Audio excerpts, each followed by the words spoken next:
Un saludo con todos. En comunicación de crisis, las primeras comunicaciones son vitales para que el mensaje sea efectivo. Por tanto, un gobierno debe generar como prioridad un protocolo que integre a los medios de comunicación desde el momento cero para evitar la pluralidad de voces y difundir la información a través de un único canal. Para comprender la crisis de comunicación que el Ecuador sufrió durante los meses más álgidos del 2020 tras la llegada del COVID-19, cabe mencionar como antecedente que Ecuador ya lidiaba con el rechazo que produjo las protestas de octubre de 2019, ocasionadas por la eliminación del subsidio a los combustibles, medida que fue retirada tras estos hechos. Durante las manifestaciones de octubre, tanto el gobierno nacional como algunos gobiernos locales se mantuvieron en silencio, mientras que las redes sociales se llenaron con videos, fotografías y comunicados falsos o no, que daban certeza de diferentes teorías. En este punto es primordial mencionar o enfatizar en la importancia del correísmo y anticorreísmo para el Ecuador, y es que durante este tiempo fue común escuchar y ver videos de ciudadanos anónimos e incluso personajes políticos que denunciaban el apoyo de los medios televisivos nacionales al gobierno, esto con la entrega de información sesgada, o por el contrario, videos que garantizaban que las manifestaciones eran orquestadas por el expresidente desde Bélgica a través de sus coidearios que aún se encuentran en el país con el fin de desestabilizar el gobierno de Lenín Moreno, catalogado como traidor por Rafael Correa. Mientras este tráfico de información caotizaba al país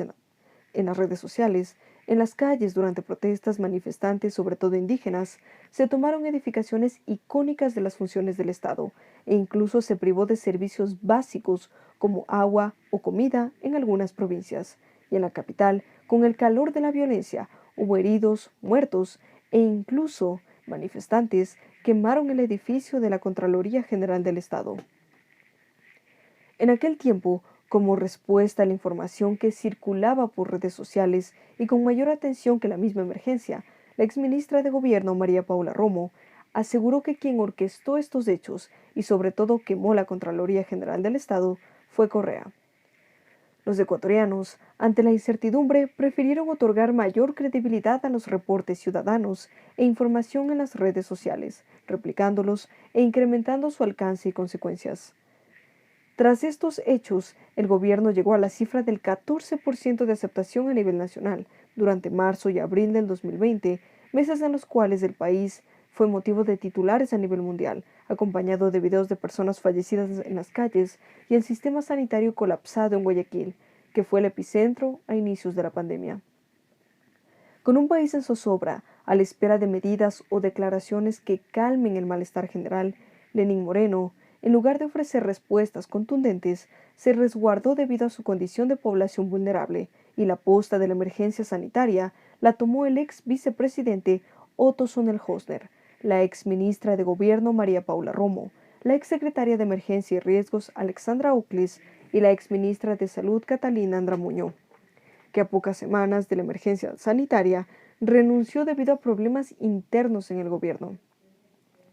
Fue común entonces percibir contrariedades entre las disposiciones de las autoridades, como por ejemplo, en cuanto a los horarios del toque de queda. El ex vicepresidente Sonnenhosner entregaba unas disposiciones que a posterior eran distintas a las declaraciones de la ex secretaria Ocles. Esto sucedía a veces porque las medidas eran renovadas y no todas las autoridades tenían conocimiento de dichas actualizaciones.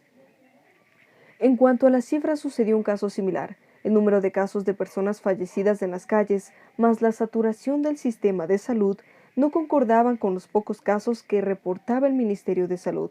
o los casos identificados por las municipalidades no concordaban con los números del Ministerio de Salud Pública. En estos casos, como lo explica Aldair Contreras, sociólogo boliviano, es primordial la guía de una voz oficial, capaz de aglutinar en consensos otras voces para convertirlas en una sola y organizar en ella la acción colectiva.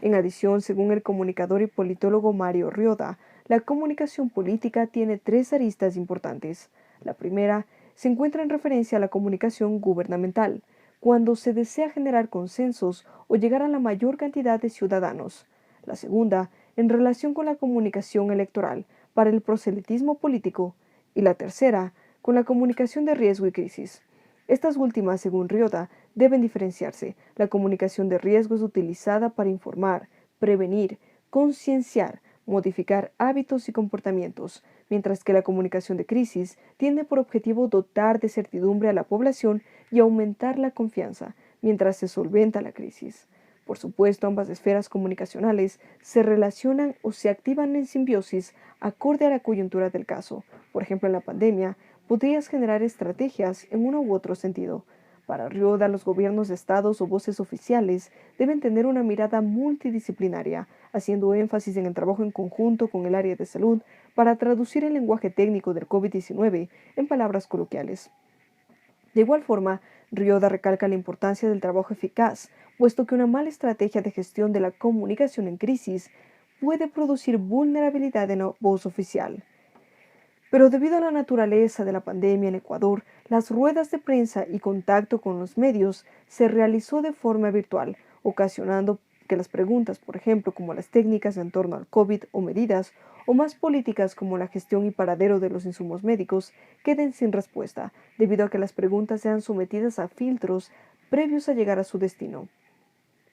A medida de que la situación empeoró desembocando en una crisis funeraria, el discurso del gobierno fue trasladar la responsabilidad del Estado a la ciudadanía. Claro, aunque en contextos de crisis como la pandemia por COVID-19, la responsabilidad se comparte entre un gobierno y la ciudadanía, resulta casi imposible ignorar las palabras de la exministra de Gobierno durante una entrevista con CNN, donde afirmó que es difícil comparar la disciplina y la lógica que tiene una población extranjera como China, Singapur o Corea del Sur, con la forma en que una población latinoamericana se comporta y se relaciona con sus gobiernos. Frente a todos estos hechos, el gobierno, en lugar de agilizar el proceso de toma de pruebas, gestionar de forma más eficiente respiradores o mejorar la comunicación, encargó sus esfuerzos en dos campañas, una enfocada en evitar las fake news y otra en el eslogan de Juntos Podemos. En el primer caso, al igual que durante las protestas de 2019, la exministra de Gobierno María Paula Romo aclaró que varios videos que circulaban por redes eran un intento de generar caos y desestabilizar el gobierno por pugnas políticas. En el segundo caso, con el uso del eslogan Juntos Podemos, se acompañó un lenguaje bélico. Este lenguaje es la implementación y el uso de un léxico de guerra para convertir al coronavirus en un enemigo externo a derrotar, convocando a la unidad nacional y preparando a la población para asumir medidas restrictivas como un estado de excepción o un toque de queda. Por tanto, términos como batalla, combatimos contra un enemigo invisible. Servidores que están en primera línea de fuego estuvieron en la palestra en las ruedas de prensa y reportajes a nivel nacional.